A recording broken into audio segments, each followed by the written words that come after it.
Bonjour et bienvenue dans le podcast Les marées intérieures.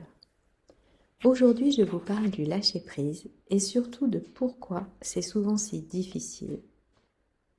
On entend souvent qu'il faut lâcher prise, qu'il faut arrêter de contrôler, se détendre, relativiser. Mais en réalité, quand on essaie de le faire, ça ne fonctionne pas vraiment. Et souvent, plus on essaie, plus ça résiste.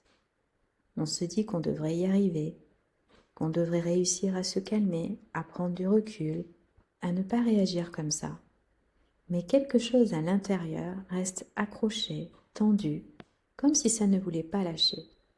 Parce que le lâcher-prise, ce n'est pas quelque chose qui se décide uniquement avec la tête. Ce n'est pas une question de volonté. On pense souvent que le stress, les tensions, tout ça se passe dans le mental. Mais en réalité, ça se passe d'abord dans le corps. Quand on est en tension, on respire moins profondément. Le ventre se serre, les épaules montent, le corps se met en vigilance sans même qu'on s'en rende compte. Et dans cet état-là, le corps n'est pas disponible pour relâcher. Donc se dire « je dois lâcher prise » alors que tout en nous est contracté, c'est comme essayer de se détendre en se forçant. Ça ne fonctionne pas. Dans le yoga, on ne cherche jamais à forcer le relâchement. On ne demande pas au corps de lâcher. On vient plutôt créer les conditions pour que ça puisse se faire, par le mouvement, par la respiration, par l'attention que l'on porte à ce qui se passe à l'intérieur. Et petit à petit, sans forcer, ce qui est tendu commence à se relâcher. Mais ce que j'observe souvent, c'est que derrière cette difficulté à lâcher prise, il y a quelque chose de plus profond.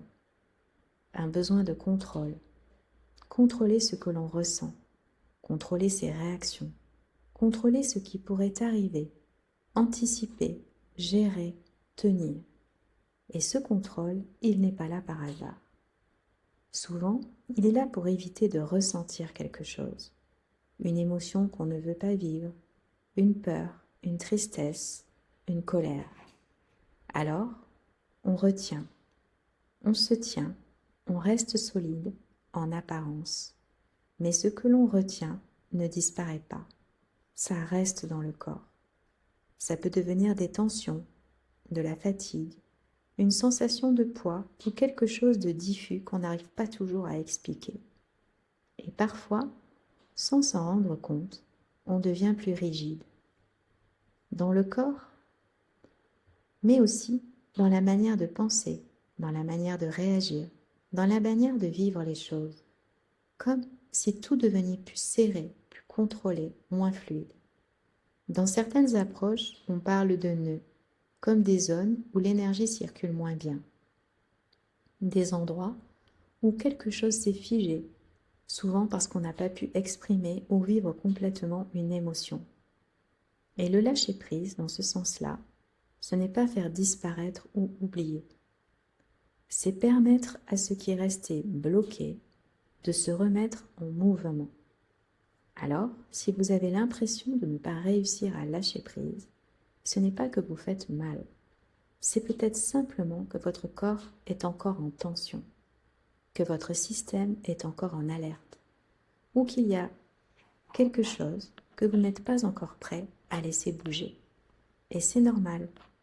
Peut-être que le lâcher prise, ce n'est pas quelque chose à faire, mais quelque chose qui arrive quand on arrête de forcer.